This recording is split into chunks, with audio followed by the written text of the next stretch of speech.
और छठी पीढ़ी का लड़ाकू विमान बनाने के बाद भारत की भी उन देशों में गिनती होगी। इन विमानों को बनाने में देसी लड़ाकू विमान तेजस की तकनीक का इस्तेमाल होगा, जिसकी तैयारी शुरू हो चुकी है। लड़ाकू विमानों के बाजार पर अभी कुछ गिने चुने देशों का ही कब्जा है। लेकिन मलेशिया के साथ तेजस मार्क 1 की डील पर आगे बढ़कर भारत ने भी इस बाजार में कदम रखने की तैयारी कर ली है, क्योंकि भारत में बने लड़ाकू विमान तेजस ने मलेशिया में अपना लोहा मनवाया और चीन और रूस जैसे धुरंधरों को पीछे छोड़ दिया। भारत को तेजस मार्क 1 बनाने में 2 दशक लगे, लेकिन इस विमान को बनाकर भारत ने एक ऐसी तकनीक बना ली है जो उसे लड़ाकू विमानों के बाजार का बड़ा खिलाड़ी बनाएगी। क्योंकि माना जा रहा है कि तेजस की तकनीक के दम पर भारत 5वीं पीढ़ी का लड़ाकू विमान एमका मार्क 1 यानी कि advanced medium combat aircraft mark 1 बनाएगा, जिसके लिए डीआरडीओ और एचएएल मिलकर काम करेंगे। दावा तो यह तक किया जा रहा है कि भारत के 5वीं पीढ़ी के लड़ाकू विमान का प्रोटोटाइप तैयार है। यानी भारत उन देशों की लिस्ट में शामिल होने के लिए तैयार है जिनके पास 5वीं पीढ़ी के लड़ाकू विमान है। खबर है कि रक्षा और वित्त मंत्रालय के बीच चर्चा के बाद इस प्रोजेक्ट को इसी साल सुरक्षा से जुड़ी कैबिनेट कमेटी की मंजूरी भी मिल सकती है, जिसके बाद भारत लड़ाकू विमानों के आसमान में ऊंची उड़ान भरेगा। वो आसमान जहां भारत का तेजस मार्क 1 पहले से उड़ान भर रहा है और जल्द ही तेजस मार्क 2 भी उड़ान भरेगा। तेजस मार्क 2 में हवा से हवा में मार करने वाली 7 मिसाइलें, हवा से जमीन पर मार करने वाली 4 मिसाइलें और 5 बम भी लगाए जा सकते हैं। यानी अपग्रेड होने के बाद तेजस और खतरनाक हो जाएगा। खबर है कि साल 2025 से तेजस के अपडेटेड वर्जन का उत्पादन शुरू हो जाएगा और इसके करीब 5 साल बाद यानी साल 2030 में भारत को 5वीं पीढ़ी का लड़ाकू विमान मिल सकता है। यानी भारत तेजी से उस ओर बढ़ रहा है जहां चीन, अमेरिका, रूस और फ्रांस जैसे देश पहले से खड़े हैं। एक रिपोर्ट में दावा किया गया कि भारत का 5वीं पीढ़ी का लड़ाकू विमान एमका मार्क 1 2030 तक तैयार हो जाएगा, जिसे बनाने में करीब 15,000 करोड़ रुपए का खर्च आएगा।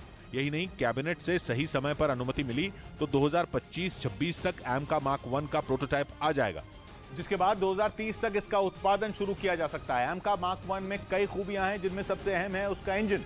25 टन वाले भारत के इस लड़ाकू विमान में डबल इंजन होगा और इसमें स्टेल्थ तकनीक होगी। यानी एमका मार्क 1 में ऐसी तकनीक होगी जो दुश्मन के रडार को चकमा दे सकती है। इसके अलावा इस विमान में 5,500 किलो हथियार लोड किए जा सकते हैं और इसमें 8 मिसाइलें भी लोड हो सकती हैं, जिनकी रेंज 3,000 किलोमीटर से ज्यादा होगी। एमका मार्क 1 के उत्पादन के साथ ही एमका मार्क 2 पर काम शुरू हो जाएगा, जो भारत का छठी पीढ़ी का लड़ाकू विमान होगा, जिसे भारत का भविष्य का विमान भी कहा जा रहा। और चीन और अमेरिका जैसे देशों की इस प्रोजेक्ट पर नजरें गड़ी हुई हैं। भारत के लिए अंतर्राष्ट्रीय बाजार में लड़ाकू विमानों से जुड़ी अपनी तकनीक का लोहा मनवाने के लिए अगला 1 दशक बेहद अहम है। और कहा जा रहा है कि लड़ाकू विमानों की इस लड़ाई में उसकी असली टक्कर अमेरिका के 5वीं पीढ़ी के लड़ाकू विमान F-22 रैप्टर से है, क्योंकि तकनीक के लिहाज से चीन का 5वीं पीढ़ी का लड़ाकू विमान J-20 और रूस का सुखोई 57 खरे नहीं उतरते। हालांकि चीन के J-20 में स्टेल्थ तकनीक है, लेकिन इंजन के मामले में वो अमेरिका के F-22 रैप्टर से मात खा जाता है। यानी कुल मिलाकर अमेरिका के F-22 रैप्टर विमान को ही 5वीं पीढ़ी का सबसे अच्छा विमान माना जाता है। और उम्मीद की जा रही है कि भारत का एमका मार्क 1 उसकी टक्कर का होगा, जिसके बाद भारत छठी पीढ़ी का लड़ाकू विमान बनाएगा, जो 5वीं पीढ़ी के लड़ाकू विमान से ज्यादा खतरनाक होगा। कहा जा रहा है कि इस विमान का भारत की वायुसेना को ही नहीं बल्कि नौसेना को भी बेसब्री से इंतजार है, क्योंकि एमका मार्क 2 एक twin engine deck based fighter jet होगा, जिसे भारतीय नौसेना के युद्धपोतों के लिए तैयार किया जाएगा। कहा जा रहा है कि नौसेना INS विक्रांत के लिए लड़ाकू विमान चाहती है और फ्रांस के रफाल और अमेरिका के बोइंग FA-18 के बीच एक चुनने वाली है। लेकिन जब से भारत की छठी पीढ़ी के लड़ाकू विमान पर काम शुरू हुआ है, वायुसेना की तरह उसे भी इसका इंतजार है। भारत भी इसे जल्द से जल्द अपने बेड़े में शामिल करना चाहता है, क्योंकि उसे अमेरिका के अलावा चीन और पाकिस्तान को भी सबक सिखाना है। इससे एक डिटरेंस बढ़ेगा और वो डिटरेंस जरूर हमें चाइना के कॉन्टेक्स्ट में बहुत फेवरेबल रहेगा। मलेशिया में तेजस का डंका बजाकर भारत ने वैसे ही चीन की नींद उड़ा दी है और 5वीं और छठी पीढ़ी के लड़ाकू विमान आने की खबर ने उसकी टेंशन और बढ़ा दी है। चीन खुद तो भारत को परेशान करता ही है, वो पाकिस्तान को भी इसमें इस्तेमाल करता है। वो जो भी तकनीक विकसित करता है कुछ वक्त बाद पाकिस्तान को दे देता है। मिसाल के तौर पर पाकिस्तान अब भी चीन के फाइटर जेट J-10C का इस्तेमाल कर रहा है, जो चौथी पीढ़ी का विमान है। वैसे तेजस के आगे नहीं टिकता, लेकिन कहा जा रहा है कि चीन अपने 5वीं पीढ़ी के लड़ाकू विमान J-20 को पाकिस्तान को देने पर विचार कर रहा है, क्योंकि अमेरिका, जापान और रूस के अलावा चीन ने भी छठी पीढ़ी के लड़ाकू विमान बनाने की परियोजना को हरी झंडी दे दी है। यानी भारत को जल्द से जल्द एमका मार्क 1 को वायुसेना में शामिल करना होगा और फिर एमका मार्क 2 की तैयारी करनी होगी, क्योंकि इससे सेना तो मजबूत होगी ही, भारत को दूसरे देशों को लड़ाकू विमान बेचने का मौका भी मिलेगा। हिमाचल प्रदेश के किन्नौर से हैरान कर देने वाला एक वीडियो सामने आया। वहां भारी बारिश के बाद सांगला घाटी में पत्थरों की बाढ़ आ गई। पिछले कई दिन से राज्य के अलग अलग जिलों में भारी बारिश हो रही है, जिससे लोगों की मुश्किलें बढ़ गई हैं। लेकिन ये पहली बार है जब भारी बारिश के बाद किन्नौर में पत्थरों का सैलाब आ गया। जो वीडियो सामने आया उसमें सांगला घाटी में मौजूद थेमगरंग नाले में पानी के साथ बड़े बड़े पत्थर तेजी से नीचे की तरफ बहते दिखाई दिए। इस घटना को जिसने भी देखा वो दहशत से भर गया। इस दौरान वहां मौजूद एक आदमी इस अनोखी घटना को अपने मोबाइल फोन में रिकॉर्ड करता रहा। कुछ देर तक वो नाले के पास खड़ा होकर पत्थरों के सैलाब का वीडियो बनाता रहा, लेकिन जैसे ही बड़े बड़े पत्थर पानी में बहते हुए उसके पास पहुंचे वो भाग खड़ा हुआ।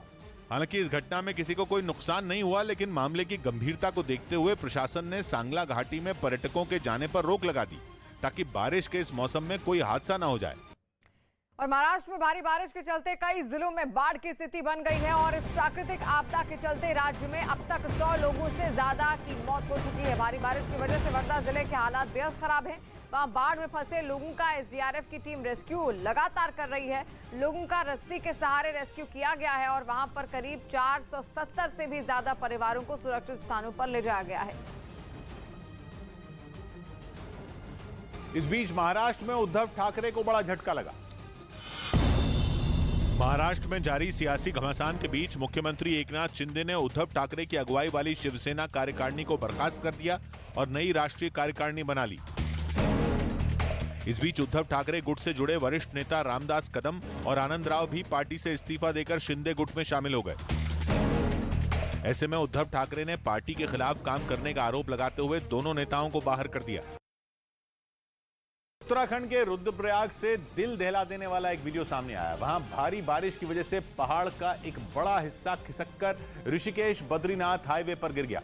हालांकि इस घटना में किसी को कोई नुकसान नहीं पहुंचा, लेकिन पहाड़ से मलबा आने की वजह से पूरी सड़क बंद हो गई। इस घटना का जो वीडियो सामने आया उसमें पहाड़ का एक बड़ा हिस्सा टूटकर बद्रीनाथ हाईवे पर गिरता दिखाई दिया।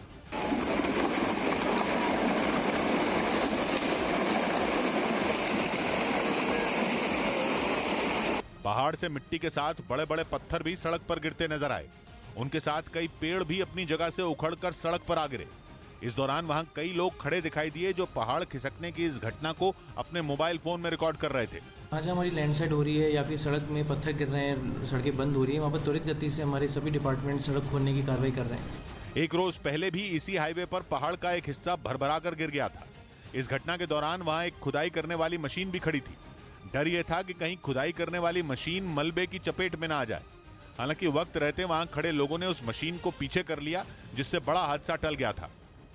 तमिलनाडु के एक स्कूल में छात्रा की मौत के बाद बवाल मच गया और चौंकाने वाली घटना सामने आई है कल्लाकुरिची में, जहां पर इस दौरान प्रदर्शनकारियों ने जमकर उत्पात भी मचाया और स्कूल के अंदर खड़ी बसों में आग लगा दी।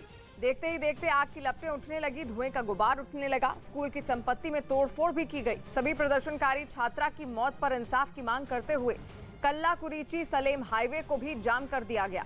वहां भी हिंसक प्रदर्शन किया गया। इसके बाद पुलिस ने लाठीचार्ज किया और भीड़ को तितर-बितर किया।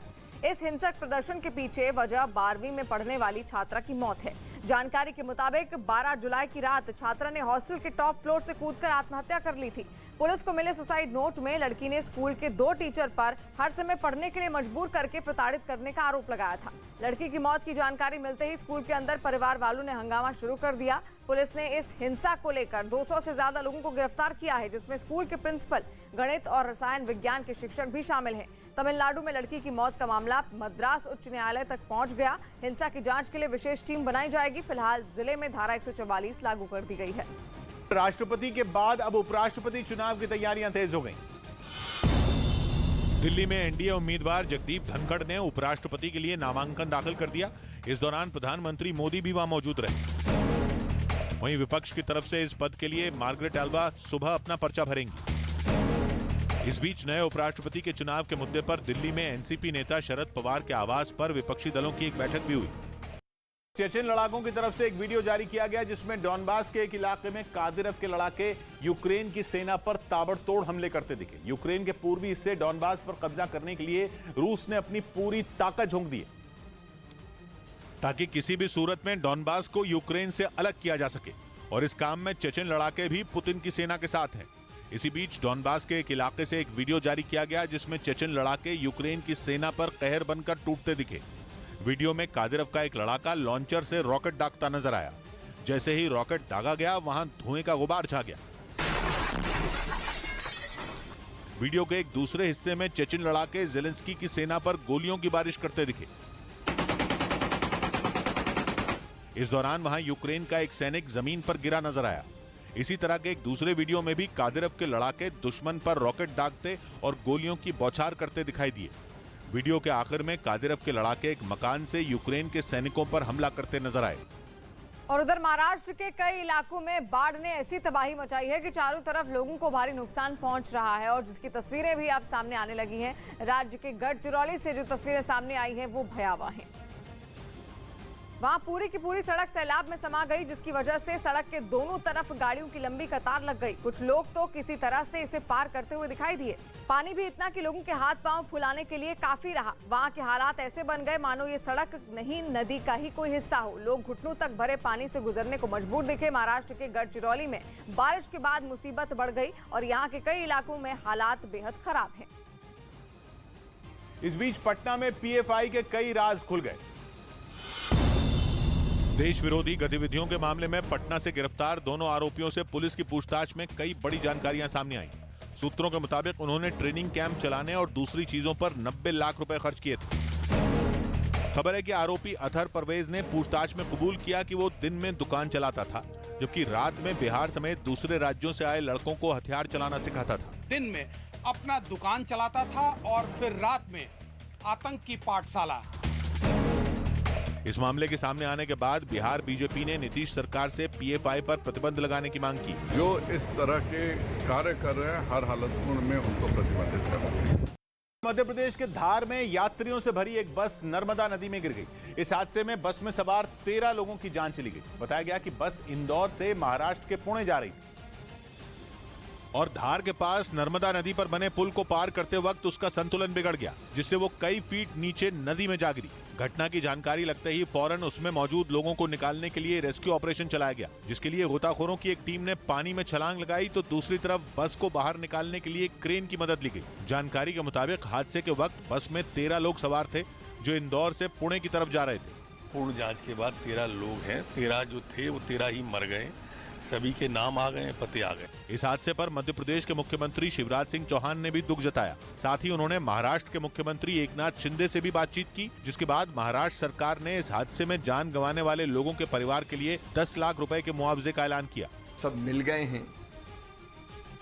उनके पार्थिव शरीर को ससम्मान उनमें से 5 की पहचान हो चुकी है। हम उनके गंतव्य पर भेजेंगे। वहां मौजूद लोगों ने दावा किया कि पुल पर मौजूद एक मोटरसाइकिल सवार को बचाने के चक्कर में यह हादसा हुआ। वहीं मुख्यमंत्री शिवराज सिंह चौहान ने हादसे के बाद घटना की जांच के आदेश दे दिए। और बिहार के छपरा में बड़ा हादसा हो गया है। वहां की एक तबेले में आग लग गई है और आग लगने की खबर सामने आने के बाद इलाके में हड़कंप मच गया और ये आग लगातार फैलती जा रही थी। वहां से जो तस्वीरें सामने आई उनमें ये भयानक लपटें दिखाई दी। लपटें आसमान में कई फीट ऊपर उड़ती दिखाई दी। देखकर ऐसा लगा मानो आग हर चीज को जलाकर राख कर देगी। आग लगने की वजह से दुकान का सारा सामान जलकर राख हो गया। मामले की गंभीरता को देखते हुए आग बुझाने के लिए फायर ब्रिगेड की 2 गाड़ियां पहुंची। फायर ब्रिगेड के कर्मचारी आग पर पानी की बौछार करते दिखे। वहीं प्रशासन ने पूरे इलाके को खाली करवा लिया। फायर ब्रिगेड ने काफी मशक्कत के बाद आग पर काबू पा लिया और सभी जानवरों को बचा लिया गया। इसके बावजूद तबेले में रखे सामान को नहीं बचाया जा सका। इस बीच अरविंद केजरीवाल की सिंगापुर यात्रा के मुद्दे पर आम आदमी पार्टी ने प्रदर्शन किया। आम आदमी पार्टी के सांसदों ने संसद भवन परिसर में गांधी प्रतिमा के सामने प्रदर्शन किया और अरविंद केजरीवाल को जल्द सिंगापुर जाने की इजाजत देने की मांग की। सुप्रीम कोर्ट में उस याचिका पर सुनवाई 2 हफ्ते के लिए टल गई, जिसमें जम्मू कश्मीर समेत 6 राज्यों में हिंदुओं को अल्पसंख्यक का दर्जा देने की मांग की गई थी। यूपी के अमरोहा में एक सड़क हादसे में बाइक पर जा रहे 2 कांवड़ियों की मौत हो गई, जिसके बाद कुछ लोगों पर वहां बसों में तोड़फोड़ करने का आरोप लगा। उधर निर्मला सीतारामन और आर.के. सिंह ने पीपीई किट में वोट डाले। वित्त मंत्री निर्मला सीतारामन और केंद्रीय मंत्री आर.के. सिंह ने पीपीई किट पहनकर राष्ट्रपति चुनाव में मतदान किया। इन दोनों की कुछ दिनों पहले कोरोना रिपोर्ट पॉजिटिव आई थी। एक महीने की पैरोल खत्म होने के बाद गुरमीत राम रहीम कड़ी सुरक्षा के बीच फिर हरियाणा के रोहतक की सुनारिया जेल पहुंच गए। सुप्रीम कोर्ट ने फैक्ट चेकर और ऑल्ट न्यूज वेबसाइट के सह संस्थापक मोहम्मद जुबैर को बड़ी राहत दी और यूपी में उनके खिलाफ दर्ज एफआईआर पर कार्रवाई करने पर रोक लगा दी। अब इस मामले पर बुधवार को सुनवाई होगी।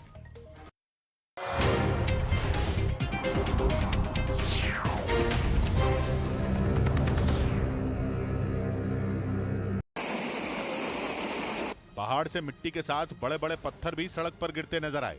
उनके साथ कई पेड़ भी अपनी जगह से उखड़कर सड़क पर आ गिरे। इस दौरान वहां कई लोग खड़े दिखाई दिए जो पहाड़ खिसकने की इस घटना को अपने मोबाइल फोन में रिकॉर्ड कर रहे थे। आज हमारी लैंडस्लाइड हो रही है या फिर सड़क में पत्थर गिर रहे हैं, सड़कें बंद हो रही है, वहाँ पर त्वरित गति से हमारे सभी डिपार्टमेंट सड़क खोलने की कार्रवाई कर रहे हैं। एक रोज पहले भी इसी हाईवे पर पहाड़ का एक हिस्सा भरभरा कर गिर गया था। इस घटना के दौरान वहां एक खुदाई करने वाली मशीन भी खड़ी थी। डर यह था कि कहीं खुदाई करने वाली मशीन मलबे की चपेट में ना आ जाए। हालांकि वक्त रहते वहां खड़े लोगों ने उस मशीन को पीछे कर लिया, जिससे बड़ा हादसा टल गया था। उधर चेचेन लड़ाकों की तरफ से एक वीडियो जारी किया गया जिसमें डॉनबास के एक इलाके में कादिरव के लड़ाके यूक्रेन की सेना पर ताबड़तोड़ हमले करते दिखे। यूक्रेन के पूर्वी हिस्से डॉनबास पर कब्जा करने के लिए रूस ने अपनी पूरी ताकत झोंक दी ताकि किसी भी सूरत में डॉनबास को यूक्रेन से अलग किया जा सके, और इस काम में चेचेन लड़ाके भी पुतिन की सेना के साथ हैं। इसी बीच डॉनबास के एक इलाके से एक वीडियो जारी किया गया जिसमें चेचेन लड़ाके यूक्रेन की सेना पर कहर बनकर टूटते दिखे। वीडियो में कादिरव का एक लड़ाका लॉन्चर से रॉकेट दागता नजर आया। जैसे ही रॉकेट दागा गया वहां धुएं का गुबार छा गया। वीडियो के एक दूसरे हिस्से में चेचेन लड़ाके ज़ेलेंस्की की सेना पर गोलियों की बारिश करते दिखे। इस दौरान वहां यूक्रेन का एक सैनिक जमीन पर गिरा नजर आया। इसी तरह के एक दूसरे वीडियो में भी कादिरव के लड़ाके दुश्मन पर रॉकेट दागते और गोलियों की बौछार करते दिखाई दिए। वीडियो के आखिर में कादिरव के लड़ाके एक मकान से यूक्रेन के सैनिकों पर हमला करते नजर आए। उधर मध्य प्रदेश के धार में यात्रियों से भरी एक बस नर्मदा नदी में गिर गई। इस हादसे में बस में सवार 13 लोगों की जान चली गई। बताया गया कि बस इंदौर से महाराष्ट्र के पुणे जा रही थी और धार के पास नर्मदा नदी पर बने पुल को पार करते वक्त उसका संतुलन बिगड़ गया, जिससे वो कई फीट नीचे नदी में जा गिरी। घटना की जानकारी लगते ही फौरन उसमें मौजूद लोगों को निकालने के लिए रेस्क्यू ऑपरेशन चलाया गया, जिसके लिए गोताखोरों की एक टीम ने पानी में छलांग लगाई तो दूसरी तरफ बस को बाहर निकालने के लिए क्रेन की मदद ली गई। जानकारी के मुताबिक हादसे के वक्त बस में 13 लोग सवार थे जो इंदौर से पुणे की तरफ जा रहे थे। पूर्ण जांच के बाद 13 लोग हैं। 13 जो थे वो 13 ही मर गए। सभी के नाम आ गए, पते आ गए। इस हादसे पर मध्य प्रदेश के मुख्यमंत्री शिवराज सिंह चौहान ने भी दुख जताया। साथ ही उन्होंने महाराष्ट्र के मुख्यमंत्री एकनाथ शिंदे से भी बातचीत की, जिसके बाद महाराष्ट्र सरकार ने इस हादसे में जान गंवाने वाले लोगों के परिवार के लिए 10 लाख रुपए के मुआवजे का ऐलान किया। सब मिल गए हैं। उनके पार्थिव शरीर को ससम्मान उनमें से 5 की पहचान हो चुकी है। हम उनके गंतव्य पर भेजेंगे। वहां मौजूद लोगों ने दावा किया कि पुल पर मौजूद एक मोटरसाइकिल सवार को बचाने के चक्कर में यह हादसा हुआ। वहीं मुख्यमंत्री शिवराज सिंह चौहान ने हादसे के बाद घटना की जांच के आदेश दे दिए। उधर यूक्रेन ने दावा किया कि रूस की सेना अब और भी खतरनाक हमलों की तैयारी कर रही है। यूक्रेन की सेना के एक अधिकारी के मुताबिक रूस अब यूक्रेन के बाकी बचे हिस्सों पर जल्द से जल्द कब्जा जमाना चाहता है और यही वजह है कि रूस की सेना यूक्रेन के कई शहरों पर न सिर्फ समंदर से ताबड़तोड़ मिसाइलें बरसा रही है, बल्कि उसके लड़ाकू विमान और हेलीकॉप्टर भी जोरदार बमबारी कर रहे हैं। यूक्रेन ने दावा किया कि पिछले कुछ दिनों से रूसी सेना के जवानों, चेचेन लड़ाकों और यूक्रेन के विद्रोहियों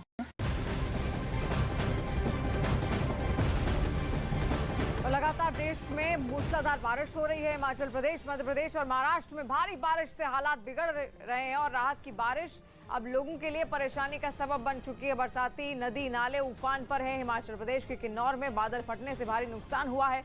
मध्य प्रदेश के देवास से हैरान कर देने वाला एक वीडियो सामने आया जिसमें पुल के ऊपर से बहती हुई नदी को पार करने के चक्कर में एक ट्रैक्टर बह गया। जबकि मध्य प्रदेश के उज्जैन से हैरान करने वाला वीडियो सामने आया है। वहां पर बरसाती नाले में आए उफान को पार करना एक कार वाले को महंगा पड़ गया।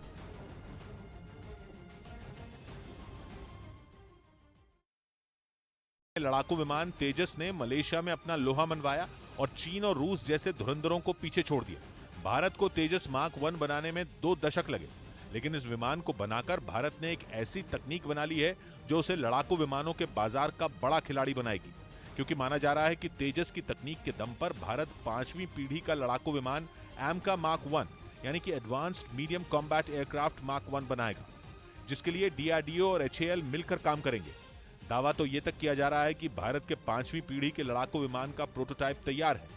यानी भारत उन देशों की लिस्ट में शामिल होने के लिए तैयार है जिनके पास 5वीं पीढ़ी के लड़ाकू विमान है। खबर है कि रक्षा और वित्त मंत्रालय के बीच चर्चा के बाद इस प्रोजेक्ट को इसी साल सुरक्षा से जुड़ी कैबिनेट कमेटी की मंजूरी भी मिल सकती है, जिसके बाद भारत लड़ाकू विमानों के आसमान में ऊंची उड़ान भरेगा। वो आसमान जहां भारत का तेजस मार्क 1 पहले से उड़ान भर रहा है और जल्द ही तेजस मार्क 2 भी उड़ान भरेगा। तेजस मार्क 2 में हवा से हवा में मार करने वाली 7 मिसाइलें, हवा से जमीन पर मार करने वाली 4 मिसाइलें और 5 बम भी लगाए जा सकते हैं। यानी अपग्रेड होने के बाद तेजस और खतरनाक हो जाएगा। खबर है कि साल 2025 से तेजस के अपडेटेड वर्जन का उत्पादन शुरू हो जाएगा और इसके करीब 5 साल बाद यानी साल 2030 में भारत को 5वीं पीढ़ी का लड़ाकू विमान मिल सकता है। यानी भारत तेजी से उस ओर बढ़ रहा है जहां चीन, अमेरिका, रूस और फ्रांस जैसे देश पहले से खड़े हैं। एक रिपोर्ट में दावा किया गया कि भारत का 5वीं पीढ़ी का लड़ाकू विमान एमका मार्क 1 2030 तक तैयार हो जाएगा, जिसे बनाने में करीब 15,000 करोड़ रुपए का खर्च आएगा। यही नहीं, कैबिनेट से सही समय पर अनुमति मिली तो 2025-26 तक एमका मार्क 1 का प्रोटोटाइप आ जाएगा, जिसे भारत का भविष्य का विमान भी कहा जा रहा है। और चीन और अमेरिका जैसे देशों की इस प्रोजेक्ट पर नजरें गड़ी हुई हैं। भारत के लिए अंतर्राष्ट्रीय बाजार में लड़ाकू विमानों से जुड़ी अपनी तकनीक का लोहा मनवाने के लिए अगला 1 दशक बेहद अहम है। और कहा जा रहा है कि लड़ाकू विमानों की इस लड़ाई में उसकी असली टक्कर अमेरिका के 5वीं पीढ़ी के लड़ाकू विमान F-22 रैप्टर से है, क्योंकि तकनीक के लिहाज से चीन का 5वीं पीढ़ी का लड़ाकू विमान J-20 और रूस का सुखोई 57 खरे नहीं उतरते। हालांकि चीन के J-20 में स्टेल्थ तकनीक है, लेकिन इंजन के मामले में वो अमेरिका के F-22 रैप्टर से मात खा जाता है। यानी कुल मिलाकर अमेरिका के F-22 रैप्टर विमान को ही 5वीं पीढ़ी का सबसे अच्छा विमान माना जाता है। और उम्मीद की जा रही है कि भारत का एमका मार्क 1 उसकी टक्कर का होगा, जिसके बाद भारत 6ठी पीढ़ी का लड़ाकू विमान बनाएगा, जो 5वीं पीढ़ी के लड़ाकू विमान से ज्यादा खतरनाक होगा। कहा जा रहा है कि इस विमान का भारत की वायुसेना को ही नहीं बल्कि नौसेना को भी बेसब्री से इंतजार है, क्योंकि एमका मार्क 2 एक twin engine deck based fighter jet होगा, जिसे भारतीय नौसेना के युद्धपोतों के लिए तैयार किया जाएगा। कहा जा रहा है कि नौसेना INS विक्रांत के लिए लड़ाकू विमान चाहती है और फ्रांस के रफाल और अमेरिका के बोइंग FA-18 के बीच एक चुनने वाली है। लेकिन जब से भारत की 6ठी पीढ़ी के लड़ाकू विमान पर काम शुरू हुआ है, वायुसेना की तरह उसे भी इसका इंतजार है। भारत भी इसे जल्द से जल्द अपने बेड़े में शामिल करना चाहता है, क्योंकि उसे अमेरिका के अलावा चीन और पाकिस्तान को भी सबक सिखाना है। इससे एक डिटरेंस बढ़ेगा और वो डिटरेंस जरूर हमें चाइना के कॉन्टेक्स्ट में बहुत फेवरेबल रहेगा। मलेशिया में तेजस का डंका बजाकर भारत ने वैसे ही चीन की नींद उड़ा दी है और 5वीं और 6ठी पीढ़ी के लड़ाकू है।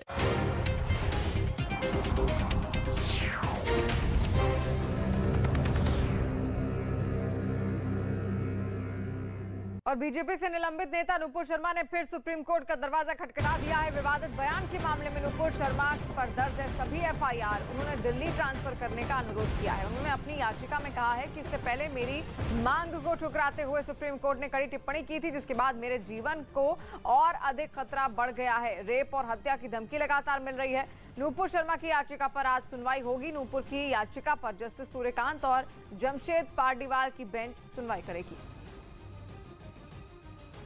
और इसी के साथ अब बात बिहार की। बिहार के सीतामढ़ी में एक लड़के को नुपुर शर्मा का वीडियो देखना महंगा पड़ गया है। लड़के को वीडियो देखते देख 3 उपद्रवी इतने बेकाबू हो गए कि उन्होंने चाकू से लगातार हमला कर दिया। उधर पुलिस पूरे मामले को आपसी कहासुनी की बात कहकर टाल रही थी और पीड़ित पक्ष का ये दावा है कि चाकूबाजी सिर्फ नुपुर शर्मा का वीडियो देखने पर ही की गई है। आपको बता दें कि आरोपियों ने लड़के पर चाकू से एक के बाद एक 6 वार किए। 2 बंदे थे हम लोग, अब वो 2-3 थे, वो भी 2-3 थे। हम लोग नुपुर शर्मा का स्टोरी लगाए थे, हम ही लगाए थे। तो वो हम अपने पे बोल रहे थे कि हम स्टोरी लगाए हैं ऐसे ऐसे। फिर वो दोनों बोला नुपुर शर्मा का समर्थक है, बोले कि हाँ मैं। तो फायर चलाया, फिर नहीं वो हम भी वो गलत वर्ड भी यूज किया, हम भी गलत वर्ड। फिर वो बोला कि फैट चलाया वो, फिर हम भी चलाए, फैट से नहीं जीता तो वो चाकू चला दिया पीछे से। निपुण शर्मा का जो है वीडियो देख रहा था, वहाँ जो है ये 2-4 जो है मुसलमान लोग आए और आज की क्या देख रहा था, आज की ये देख रहा हूँ निपुण शर्मा का मोबाइल पर देख रहा था। उसने जो है गाली गलौज कर दिया, गाली गलौज करने के बाद जो है दोनों को हाथापाई हो गया, पीछे से चाकू से वार कर दिया मुसलमान लोग। आपसी हाट के बगल में दो दोस्तों के बीच में ही हल्की फुल्की मतलब बातचीत हुई पान की दुकान पे। पान और वहाँ भांग भी बेचा जाता था, तो वहीं पे हल्का फुल्के विवाद हुआ। उसी में विवाद आगे बढ़ के आपसी में दोस्तों के बीच में ही चाकूबाजी हो गई, जिसमें हमारे लोग के द्वारा पुलिस प्रशासन के द्वारा तत्पर एक्शन लिया गया और उसमें 2 की गिरफ्तारी तुरंत कर दी गई। ईरान ने अपने दुश्मन इजरायल को परमाणु बम की धमकी दे दी। खबर है कि अल जजीरा को दिए एक इंटरव्यू में ईरान के सुप्रीम लीडर के वरिष्ठ सलाहकार ने यह दावा कर दिया कि उनका देश परमाणु बम बनाने की ताकत हासिल कर चुका है, जिसे इजरायल ही नहीं अमेरिका को भी बड़ी चेतावनी के तौर पर देखा जा रहा है। असल में खबर है कि बाइडेन के इजरायल दौरे से ईरान बुरी तरह भड़का हुआ है, क्योंकि अपने इजरायल दौरे में वहां के पीएम के साथ जारी किए गए बयान में बाइडेन ने ऐलान किया था कि वो ईरान को किसी भी कीमत पर परमाणु हथियार नहीं बनाने देंगे। साथ ही उन्होंने ये भी साफ कर दिया था कि ईरान को परमाणु बम बनाने से रोकने के लिए अमेरिका अपनी पूरी ताकत लगा देगा। लेकिन ईरान को लेकर अमेरिका के इस दांव का उल्टा असर होता दिखा, क्योंकि ईरान ने परमाणु बम को लेकर जो दावा किया, उसने यूएन की संस्था IAEA यानी इंटरनेशनल एटॉमिक एनर्जी एजेंसी की उस रिपोर्ट पर मोहर लगा दी जिसमें दावा किया गया था कि ईरान न्यूक्लियर बम बनाने के काफी करीब पहुंच चुका है। और 2015 में हुए परमाणु समझौते के बाद ईरान के यूरेनियम का भंडार कई गुना बढ़ चुका है, जबकि उस डील में ईरान के यूरेनियम के भंडार की लिमिट तय की गई थी। IAEA की रिपोर्ट में यह दावा किया गया कि 15 मई 2022 तक ईरान का कुल यूरेनियम 3809 किलो तक पाया गया, जो कि अमेरिका समेत कुछ पश्चिमी देशों के साथ हुई ईरान की परमाणु डील में तय की गई सीमा से 18 गुना से भी ज्यादा है। हालांकि ईरान अब तक इस रिपोर्ट को नकारता रहा, लेकिन बाइडेन के इजरायल दौरे उनकी धमकी से वो भड़क गया और इसी बौखलाहट में उसने खुद ही अपने परमाणु कार्यक्रम की पोल दुनिया के सामने खोलकर रख दी। मतलब ये कि ईरान ने 2018 में अमेरिका के न्यूक्लियर डील से हटने का पूरा फायदा उठाया, क्योंकि अमेरिका के डील से हटते ही उसने खुद को भी इससे अलग कर लिया था। और आरोप है कि इसके बाद उसने यूरेनियम को परमाणु बम तैयार करने लायक बनाने का काम तेज कर दिया, जबकि 2015 में हुए परमाणु समझौते के तहत ईरान यूरेनियम में सिर्फ 4% तक ही सुधार कर सकता था, लेकिन परमाणु बम बनाने के लिए यूरेनियम में 90% तक सुधार करना होता। और IAEA का आरोप है कि पिछले कुछ समय में ईरान ने यूरेनियम को 60% तक शुद्ध करना शुरू कर दिया, और अब ईरान ने यह दावा कर पूरी दुनिया को चौंका दिया कि वो परमाणु बम में इस्तेमाल होने वाला यूरेनियम तैयार करने की स्थिति में पहुंच चुका है। और बड़ी खबर आपको बता दें, उद्धव ठाकरे को आज बड़ा झटका लग सकता है, क्योंकि शिवसेना के 12 सांसद आज नया गुट बना सकते हैं। केंद्र की बीजेपी सरकार को वो अपना समर्थन दे सकते हैं। ये तमाम 12 सांसद आज लोकसभा स्पीकर को अपना पत्र भी दे सकते हैं नए गुट बनाने को लेकर। और कल सीएम एकनाथ शिंदे के साथ एक बैठक भी इन 12 सांसदों की हुई थी, और आज खुद सीएम एकनाथ शिंदे दिल्ली दौरे पर रहेंगे। तो बड़ा फैसला, बड़ी रणनीति यहाँ पर तैयार हो रही है, जो झटका दे सकती है उद्धव ठाकरे को। बिहार के सिवान से एक हैरान करने वाला वीडियो सामने आया। वहां कुछ लोग एक पुलिस वाले पर टूट पड़े। आरोप है कि वो लोग एक आदमी की पुलिस हिरासत में हुई मौत के खिलाफ प्रदर्शन कर रहे थे, जिन्हें रोकने आई पुलिस की टीम पर वो भड़क गए और एक पुलिस वाले को घेर कर पीटने लगे। हालात ऐसे हो गए कि पुलिस वाले को अपनी जान बचाने के लिए वहां से भागना पड़ा, लेकिन भीड़ ने उसका पीछा करना नहीं छोड़ा। गुस्से से तमतमाए लोगों ने उसे कई मीटर तक यूं ही दौड़ाया। कुछ नहीं किया, मारा भी नहीं है, हमको ही लोग मार रहे हैं। आरोप है कि एक आदमी की पुलिस हिरासत में मौत हो गई थी, जिसके विरोध में कुछ लोग सिवान के सदर अस्पताल के सामने इकट्ठा हुए थे, जहां उन लोगों ने नारेबाजी करते हुए रबर के टायरों में आग भी लगा दी। जिसके बाद उन्हें वहां से हटाने के लिए जब पुलिस की एक टीम पहुंची तो वो उन पर टूट पड़े और उन्हीं में एक पुलिस वाले के साथ जमकर मारपीट की। और विपक्ष की उपराष्ट्रपति पद की उम्मीदवार मार्गरेट अल्वा आज नामांकन दाखिल करेंगे। अल्वा सुबह 11 बजे नामांकन पर्चा भरेंगी। इस दौरान विपक्ष के बड़े नेता मौजूद रहेंगे। विपक्ष ने अल्वा के नाम का ऐलान 17 जुलाई को किया था। साथ ही चुनाव में वोटिंग पर कल शरद पवार के आवास पर विपक्ष के नेताओं ने बैठक कर रणनीति तैयार की। विपक्ष का दावा है कि उपराष्ट्रपति चुनाव में पार्टी के पास 18 से ज्यादा राजनीतिक दलों का समर्थन है।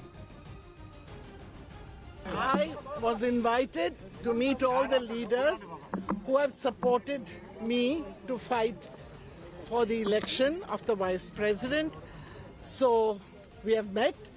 I thank all of them for the trust they have reposed in me.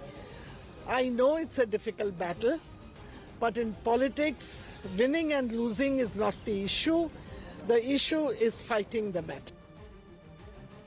बेहतरीन है, मुकाबला करने के लिए तैयार है और हम सभी लोग सपोर्ट कर रहे हैं यूनाइटेडली और कम से कम सभी पार्टी 18 पार्टी मिलके उनको सपोर्ट कर रहे हैं। नरेंद्र बत्रा के ठिकानों पर सीबीआई ने छापा मारा। नरेंद्र बत्रा ने अंतर्राष्ट्रीय हॉकी महासंघ के अध्यक्ष पद से इस्तीफा दे दिया। साथ ही उन्होंने अंतर्राष्ट्रीय ओलंपिक समिति की सदस्यता भी छोड़ दी। इससे पहले सीबीआई ने भ्रष्टाचार से जुड़े मामलों में दिल्ली और जम्मू में उनके कुछ ठिकानों पर छापेमारी भी की। हरियाणा के रोहतक में एक ऑटो कंपनी की इमारत में आग लग गई, जिसमें झुलसने से 2 कर्मचारियों की मौत हो गई। राजस्थान के टोंक में एक तेज रफ्तार बेकाबू डंपर टोल प्लाजा पर लगे बैरियर को तोड़कर निकल गया। सिद्धू मूसेवाला की हत्या को अंजाम देने वाले 2 आरोपियों के हत्याकांड के बाद 24 दिनों तक पंजाब में छिपे रहने की खबर सामने आने से हड़कंप मच गया। वहां मोगा से सामने आई 21 जून की एक तस्वीर ने पुलिस वालों के भी होश उड़ा दिए, क्योंकि सीसीटीवी में रिकॉर्ड हुई इस तस्वीर में मोटरसाइकिल पर सवार जो 2 लोग दिखाई दिए वो सिद्धू मूसेवाला हत्याकांड से बहुत ही करीब से जुड़े हुए हैं। पंजाब के मोगा के समालसर गांव में लगे एक सीसीटीवी में रिकॉर्ड हुई इस तस्वीर में मूसेवाला की हत्या के 2 आरोपी दिखाई दिए। ये तस्वीर 21 जून की है, मूसेवाला की हत्या के ठीक 24 दिन बाद की, और दावा किया गया कि इस तस्वीर में दिख रहे 2 चेहरे हैं मनप्रीत सिंह मन्नू और जगरूप रूपा, जिनकी पुलिस को अब तक तलाश है। सूत्रों के मुताबिक 24 दिन तक ये पंजाब के ही अलग अलग इलाकों में छिपे रहे, पुलिस को चकमा देते रहे, जबकि सिद्धू मूसेवाला की हत्या के आरोपियों को पंजाब पुलिस पूरे देश में तलाश रही है।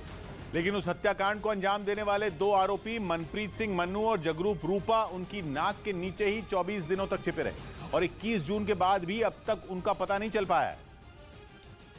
जबकि न्यूज 18 के हाथ लगी तस्वीरों में मनप्रीत सिंह मन्नू और जगरूप रूपा के ही होने का दावा किया गया। पुलिस के सूत्रों के मुताबिक दोनों चोरी की मोटरसाइकिल का इस्तेमाल करके मोगा से तरन तारण की तरफ भागे थे। सीसीटीवी में 21 जून को रिकॉर्ड हुई तस्वीर सामने आने के बाद पंजाब पुलिस की भी नींद उड़ गई है, क्योंकि मनप्रीत सिंह मन्नू ही सिद्धू मूसेवाला हत्याकांड का वो किरदार है जिसकी तलाश पुलिस पूरे देश में कर रही है। लॉरेंस बिश्नोई का बेहद करीबी मनप्रीत सिंह मन्नू ही वो चेहरा है जिसके बारे में कुछ रोज पहले दिल्ली पुलिस के सूत्रों से एक चौंकाने वाली जानकारी सामने आई थी, और वो ये कि मनप्रीत सिंह मन्नू ही वो शूटर था जिसने 29 मई को सिद्धू मूसेवाला पर पहली गोली चलाई थी। हालांकि दिल्ली पुलिस के सूत्रों के मुताबिक हत्याकांड के वक्त वहां कुल 6 शूटर मौजूद थे, लेकिन शूटर मनप्रीत सिंह मन्नू ने सिद्धू मूसेवाला पर पहली गोली चलाई थी। सूत्रों का कहना है कि वारदात वाले दिन यानी 29 मई को वो कार में बैठा था और उसके पास AK-47 राइफल थी और उसी ने सबसे पहले मूसेवाला की गाड़ी पर गोली चलाई थी। जांच एजेंसियों का यह भी कहना है कि AK-47 से निकली गोली लगने से ही सिद्धू मूसेवाला की मौत हो गई थी। पुलिस के मुताबिक मनप्रीत सिंह मन्नू को पहली गोली चलाने के लिए इसलिए कहा गया क्योंकि वो लॉरेंस बिश्नोई और गोल्डी बराड़ का सबसे वफादार और सबसे खतरनाक शूटर है। और पंजाब के तरन तारण के रहने वाले मनप्रीत सिंह मन्नू पर दोनों आंख मूंद कर भरोसा करते थे। दावा किया गया कि इसी वजह से कनाडा में बैठे गोल्डी बराड़ ने मनप्रीत को मूसेवाला पर पहली गोली चलाने का आदेश दिया था, क्योंकि सूत्रों का दावा है कि बाकी 5 शूटर सिर्फ अपराध की दुनिया में अपने पैर जमाने के लिए और पैसों के लालच में इस हत्याकांड में शामिल हुए थे। वारदात को अंजाम देने के लिए सभी को 3.5 लाख रुपए दिए गए थे। लेकिन दिल्ली पुलिस ने दावा किया था कि मनप्रीत मानू एक ऐसा शूटर था जिसने काम पैसों के लिए नहीं किया था, क्योंकि लॉरेंस बिश्नोई ने कई बार बम्बीहा गैंग से बदला लेने में मनप्रीत की मदद की थी। इसके साथ ही उसने कई बार बम्बीहा गैंग के गुर्गों से मनप्रीत सिंह मन्नू की जान भी बचाई थी। और कहा जाता है कि इसी बात ने मनप्रीत सिंह मन्नू को लॉरेंस का बेहद करीबी बना दिया, जिसने उसके एक इशारे पर सिद्धू मूसेवाला पर पहली गोली दाग दी, जिसके बाद बाकी के शूटरों ने सिद्धू मूसेवाला और उनकी गाड़ी को गोलियों से छलनी कर दिया था। दावा है कि हत्याकांड को अंजाम देने में लॉरेंस बिश्नोई गैंग के 6 शूटर शामिल थे। इनमें प्रियव्रत फौजी, कशिश और अंकित सिरसा को दिल्ली पुलिस गिरफ्तार कर चुकी है, जबकि वारदात में शामिल 3 शूटर मनप्रीत सिंह मन्नू, जगरूप रूपा और दीपक मुंडी अभी भी फरार हैं। दीपक मुंडी का तो फिलहाल कोई सुराग नहीं लगा, लेकिन मनप्रीत सिंह मन्नू और जगरूप रूपा की मोगा से भागकर तरन तारण की तरफ जाने की 21 जून की तस्वीरें सामने आने के बाद पंजाब पुलिस ने उनकी तलाश तेज कर दी है। और भारत और चीन के बीच हुई 16वें दौर की कोर कमांडर लेवल की बातचीत एक बार फिर से बेनतीजा रही है। ये बातचीत पूर्वी लद्दाख में सीमा विवाद पर जारी गतिरोध को सुलझाने के लिए हुई थी। रविवार को करीब 12 घंटे से ज्यादा समय तक बातचीत चली, लेकिन कोई समाधान नहीं निकला जिससे गतिरोध को कम किया जा सके। हालांकि दोनों देशों के बीच इन मुद्दों का जल्द से जल्द समाधान निकालने के लिए बातचीत को जारी रखने पर सहमति जरूर बन गई है। रविवार को भी बातचीत में भारत की तरफ से पेट्रोलिंग पॉइंट 15 से लेकर डेपसांग और डेमचौक तक का मसला उठाया गया। 5वीं और 6ठी पीढ़ी का लड़ाकू विमान बनाने के बाद भारत की भी उन देशों में गिनती होगी।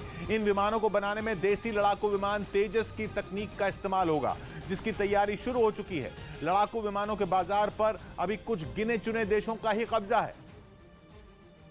लेकिन मलेशिया के साथ तेजस मार्क 1 की डील पर आगे बढ़कर भारत ने भी इस बाजार में कदम रखने की तैयारी कर ली है, क्योंकि भारत में बने लड़ाकू विमान तेजस ने मलेशिया में अपना लोहा मनवाया और चीन और रूस जैसे धुरंधरों को पीछे छोड़ दिया। भारत को तेजस मार्क 1 बनाने में 2 दशक लगे, लेकिन इस विमान को बनाकर भारत ने एक ऐसी तकनीक बना ली है जो उसे लड़ाकू विमानों के बाजार का बड़ा खिलाड़ी बनाएगी। क्योंकि माना जा रहा है कि तेजस की तकनीक के दम पर भारत 5वीं पीढ़ी का लड़ाकू विमान एमका मार्क 1 यानी कि advanced medium combat aircraft mark 1 बनाएगा, जिसके लिए डीआरडीओ और एचएएल मिलकर काम करेंगे। दावा तो यह तक किया जा रहा है कि भारत के 5वीं पीढ़ी के लड़ाकू विमान का प्रोटोटाइप तैयार है।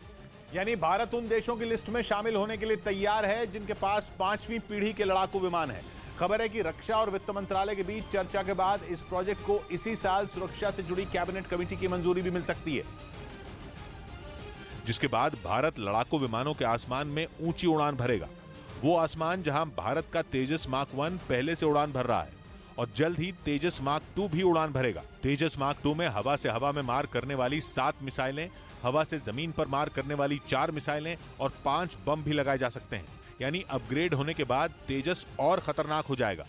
खबर है कि साल 2025 से तेजस के अपडेटेड वर्जन का उत्पादन शुरू हो जाएगा और इसके करीब 5 साल बाद यानी साल 2030 में भारत को 5वीं पीढ़ी का लड़ाकू विमान मिल सकता है। यानी भारत तेजी से उस ओर बढ़ रहा है जहां चीन, अमेरिका, रूस और फ्रांस जैसे देश पहले से खड़े हैं। एक रिपोर्ट में दावा किया गया कि भारत का 5वीं पीढ़ी का लड़ाकू विमान एमका मार्क 1 2030 तक तैयार हो जाएगा, जिसे बनाने में करीब 15,000 करोड़ रुपए का खर्च आएगा।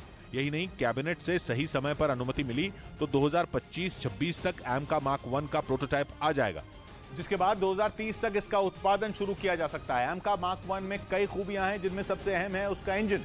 25 टन वाले भारत के इस लड़ाकू विमान में डबल इंजन होगा और इसमें स्टेल्थ तकनीक होगी। यानी एमका मार्क 1 में ऐसी तकनीक होगी जो दुश्मन के रडार को चकमा दे सकती है। इसके अलावा इस विमान में 5,500 किलो हथियार लोड किए जा सकते हैं और इसमें 8 मिसाइलें भी लोड हो सकती हैं, जिनकी रेंज 3,000 किलोमीटर से ज्यादा होगी। एमका मार्क 1 के उत्पादन के साथ ही एमका मार्क 2 पर काम शुरू हो जाएगा, जो भारत का 6ठी पीढ़ी का लड़ाकू विमान होगा, जिसे भारत का भविष्य का विमान भी कहा जा रहा। और चीन और अमेरिका जैसे देशों की इस प्रोजेक्ट पर नजरें गड़ी हुई हैं। भारत के लिए अंतर्राष्ट्रीय बाजार में लड़ाकू विमानों से जुड़ी अपनी तकनीक का लोहा मनवाने के लिए अगला 1 दशक बेहद अहम है। और कहा जा रहा है कि लड़ाकू विमानों की इस लड़ाई में उसकी असली टक्कर अमेरिका के 5वीं पीढ़ी के लड़ाकू विमान F-22 रैप्टर से है, क्योंकि तकनीक के लिहाज से चीन का 5वीं पीढ़ी का लड़ाकू विमान J-20 और रूस का सुखोई 57 खरे नहीं उतरते। हालांकि चीन के J-20 में स्टेल्थ तकनीक है, लेकिन इंजन के मामले में वो अमेरिका के F-22 रैप्टर से मात खा जाता है। यानी कुल मिलाकर अमेरिका के F-22 रैप्टर विमान को ही 5वीं पीढ़ी का सबसे अच्छा विमान माना जाता है। और उम्मीद की जा रही है कि भारत का एमका मार्क 1 उसकी टक्कर का होगा, जिसके बाद भारत 6ठी पीढ़ी का लड़ाकू विमान बनाएगा, जो 5वीं पीढ़ी के लड़ाकू विमान से ज्यादा खतरनाक होगा। कहा जा रहा है कि इस विमान का भारत की वायुसेना को ही नहीं बल्कि नौसेना को भी बेसब्री से इंतजार है, क्योंकि एमका मार्क 2 एक twin engine deck based fighter jet होगा, जिसे भारतीय नौसेना के युद्धपोतों के लिए तैयार किया जाएगा। कहा जा रहा है कि नौसेना INS विक्रांत के लिए लड़ाकू विमान चाहती है और फ्रांस के रफाल और अमेरिका के बोइंग FA-18 के बीच एक चुनने वाली है। लेकिन जब से भारत की 6ठी पीढ़ी के लड़ाकू विमान पर काम शुरू हुआ है, वायुसेना की तरह उसे भी इसका इंतजार है। भारत भी इसे जल्द से जल्द अपने बेड़े में शामिल करना चाहता है, क्योंकि उसे अमेरिका के अलावा चीन और पाकिस्तान को भी सबक सिखाना है। इससे एक डिटरेंस बढ़ेगा और वो डिटरेंस जरूर हमें चाइना के कॉन्टेक्स्ट में बहुत फेवरेबल रहेगा। मलेशिया में तेजस का डंका बजाकर भारत ने वैसे ही चीन की नींद उड़ा दी है और 5वीं और 6ठी पीढ़ी के लड़ाकू विमान आने की खबर ने उसकी टेंशन और बढ़ा दी है। चीन खुद तो भारत को परेशान करता ही है, वो पाकिस्तान को भी इसमें इस्तेमाल करता है। वो जो भी तकनीक विकसित करता है कुछ वक्त बाद पाकिस्तान को दे देता है।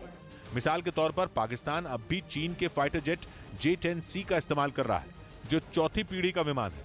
वैसे तेजस के आगे नहीं टिकता, लेकिन कहा जा रहा है कि चीन अपने 5वीं पीढ़ी के लड़ाकू विमान J-20 को पाकिस्तान को देने पर विचार कर रहा है, क्योंकि अमेरिका, जापान और रूस के अलावा चीन ने भी 6ठी पीढ़ी के लड़ाकू विमान बनाने की परियोजना को हरी झंडी दे दी है। यानी भारत को जल्द से जल्द AMCA Mark 1 को वायुसेना में शामिल करना होगा और फिर AMCA Mark 2 की तैयारी करनी होगी, क्योंकि इससे सेना तो मजबूत होगी ही, भारत को दूसरे देशों को लड़ाकू विमान बेचने का मौका भी मिलेगा।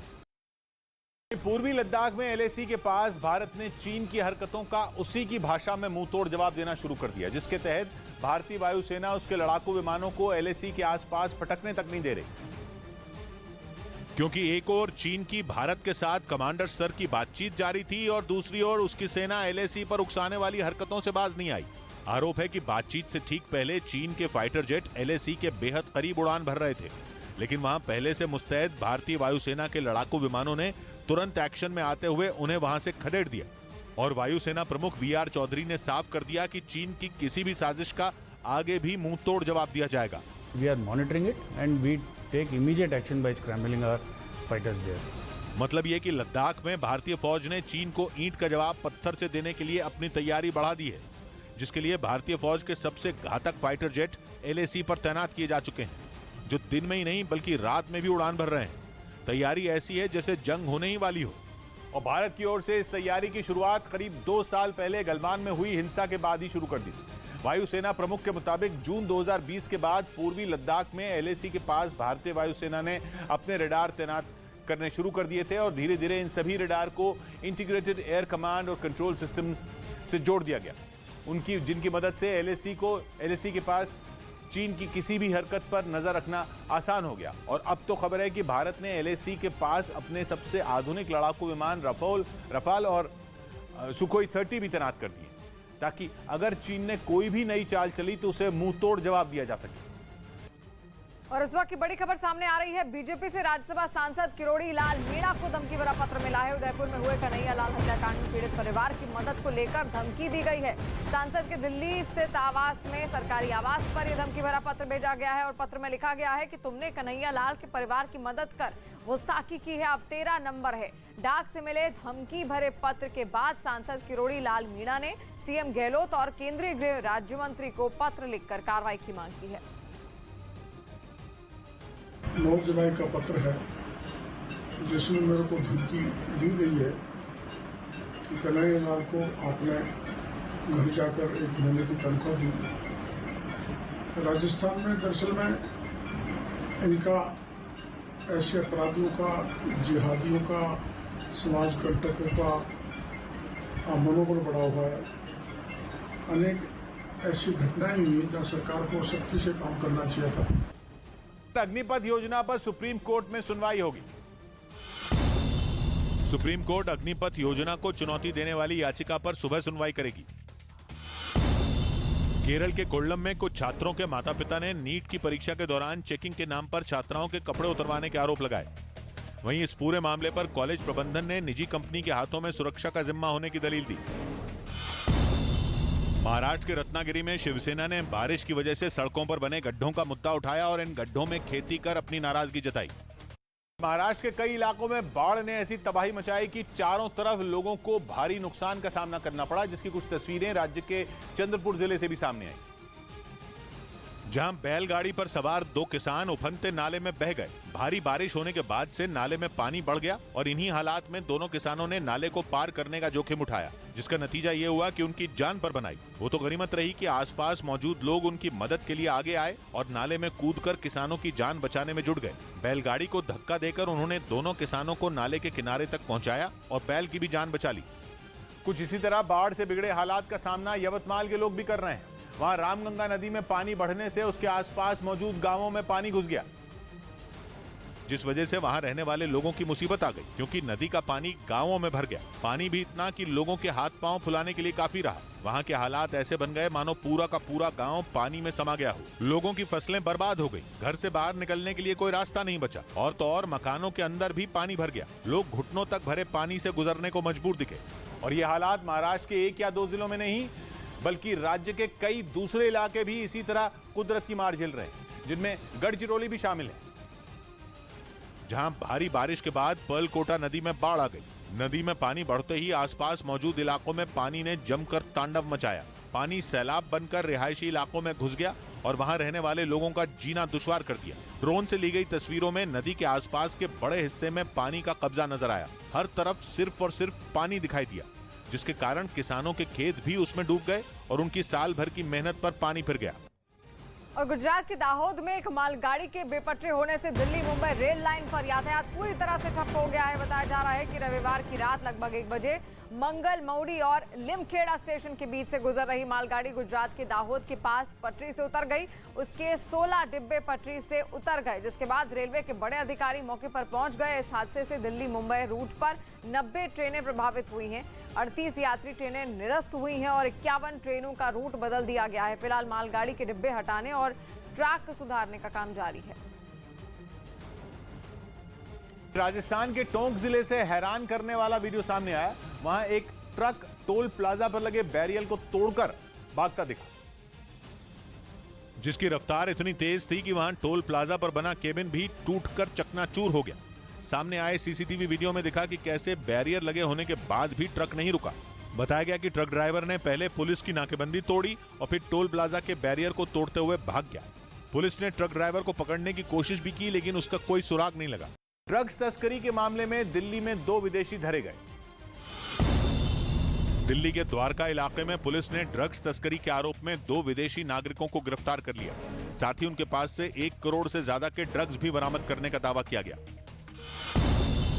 महाराष्ट्र के नासिक में मामूली विवाद में नदी के बीच में ही 2 गुटों के बीच मारपीट हो गई। दिल्ली पुलिस ने ड्रग्स तस्करी के आरोप में एक मॉडल और उसकी दोस्त को गिरफ्तार कर लिया। भारत और चीन के बीच हुई 16वें दौर की कोर कमांडर लेवल की बातचीत एक बार फिर से बेनतीजा रही है। ये बातचीत पूर्वी लद्दाख में सीमा विवाद पर जारी गतिरोध को सुलझाने के लिए हुई थी। रविवार को करीब 12 घंटे से ज्यादा समय तक बातचीत चली, लेकिन कोई समाधान नहीं निकला जिससे गतिरोध को कम किया जा सके। हालांकि दोनों देशों के बीच इन मुद्दों का जल्द से जल्द समाधान निकालने के लिए बातचीत को जारी रखने पर सहमति जरूर बन गई है। रविवार को भी बातचीत में भारत की तरफ से पेट्रोलिंग पॉइंट 15 से लेकर डेपसांग और डेमचौक तक का सभी पूरा मसला उठाया गया। श्रीलंका छोड़कर भागे गोटाबाया राजपक्षे को सिंगापुर ने भी भगाने की तैयारी कर ली है। श्रीलंका के लोगों को भूखों मरने के लिए छोड़कर गोटाबाया मालदीव चले गए थे, लेकिन विरोध की वजह से उन्हें मालदीव छोड़ना पड़ा था। उनके भागने की वजह से ही श्रीलंका के लोगों पर खून सवार हो गया था। वो पुलिस की गोलियां तक खाने को तैयार थे। राजपक्षे परिवार की दगाबाजी ने श्रीलंका में ऐसी आग लगाई है जिसे बुझाना मुश्किल लग रहा है। इस बीच खबर आ रही है कि देश छोड़कर भागे गोटाबाया दर दर भटक रहे हैं। वो पहले मालदीव और फिर सिंगापुर पहुंचे, लेकिन वहां रहना भी उनके नसीब में नहीं था, क्योंकि खबर है कि सिंगापुर ने गोटाबाया राजपक्षे से देश छोड़ने को कहा है। सिंगापुर प्रशासन ने कड़े शब्दों में बोला कि गोटाबाया को सिंगापुर में रहने के लिए मिली 15 दिन की छूट को नहीं बढ़ाया जा सकता। यानी जैसे ही गोटाबाया को सिंगापुर पहुंचे 15 दिन पूरे होंगे, उन्हें वहां से निकाल दिया जाएगा। माना जा रहा है कि ऐसा इसलिए होगा क्योंकि गोटाबाया पर श्रीलंका में कई केस चल रहे हैं, जिसकी वजह से सिंगापुर उनसे कोई रिश्ता नहीं रखना चाहता। खबर है कि इससे पहले सिंगापुर प्रशासन ने उन्हें शरण देने से इनकार कर दिया था। लेकिन मालदीव से भगाए गए गोटाबाया की मिन्नतों पर उन्हें 15 दिन के लिए सिंगापुर में रहने की इजाजत मिली थी। हालांकि सिंगापुर के विदेश मंत्रालय ने साफ कर दिया था कि न तो गोटाबाया ने शरण मांगी और न ही उन्हें कोई शरण दी गई। यानी मालदीव के बाद सिंगापुर ने भी उनसे किनारा कर लिया, या यूं कहें कि मौजूदा हालात में कोई भी देश गोटाबाया को अपने साथ नहीं रखना चाहता। लेकिन खबर है कि अब उनका इरादा सऊदी अरब जाने का है, यानी कि वो देश जहां पहले भी अपना देश छोड़कर भागे कई नेताओं को ठिकाना मिल चुका है और अब उन नेताओं में गोटाबाया राजपक्षे का नाम भी जुड़ सकता है। पिछले कई सालों से ये खाड़ी देश उन नेताओं का घर बन गया है जो किसी न किसी वजह से अपना देश छोड़ देते हैं और भागकर सऊदी अरब पहुंच जाते हैं। यही नहीं, देश छोड़कर भागे ये नेता सालों यहाँ रहते हैं, जिसकी एक बड़ी वजह मानी जाती है बेहिसाब पैसा। पाकिस्तान के पूर्व पीएम नवाज शरीफ को सऊदी अरब में शरण मिलने की एक बड़ी वजह मानी जाती है। कहा जाता है कि नवाज जो खुद एक बिजनेसमैन थे, उन्होंने सऊदी अरब में जमकर निवेश किया था। एक और वजह यह कि सऊदी अरब में एक ही परिवार का शासन है और उन्हें जनता और विपक्ष के गुस्से का कोई डर नहीं। कहा जाता है कि इन्हीं वजहों से वहां कई भगोड़े नेताओं को शरण मिली थी, जिनमें युगांडा के तानाशाह ईदी अमीन को और ट्यूनीशिया के तानाशाह बेन अली का नाम भी शामिल। इसके अलावा नवाज शरीफ को भी यही ठिकाना मिला। लेकिन राजपक्षे के मामले में एक पेच है, वो ये कि वो बौद्ध धर्म को मानते हैं, जबकि बाकी सभी सुन्नी मुसलमान थे जिनका सऊदी अरब में दबदबा है। यही नहीं, उन्हें देश लौटने की उम्मीद थी, लेकिन श्रीलंका में जो हालात हैं उससे ये नहीं लगता कि गोटाबाया फिर कभी वहां लौट पाएंगे। समंदर में नौसेना की मदद के लिए तैयार किए जा रहे पहले स्वदेशी ड्रोन का प्रधानमंत्री के सामने ट्रायल किया गया। इस ड्रोन को समंदर में एक शिप से दूसरे शिप पर भारी सामान पहुंचाने के लिए तैयार किया गया, जिसने दिल्ली में हुए नौसेना के एक कार्यक्रम में प्रधानमंत्री मोदी के सामने अपनी ताकत दिखाई।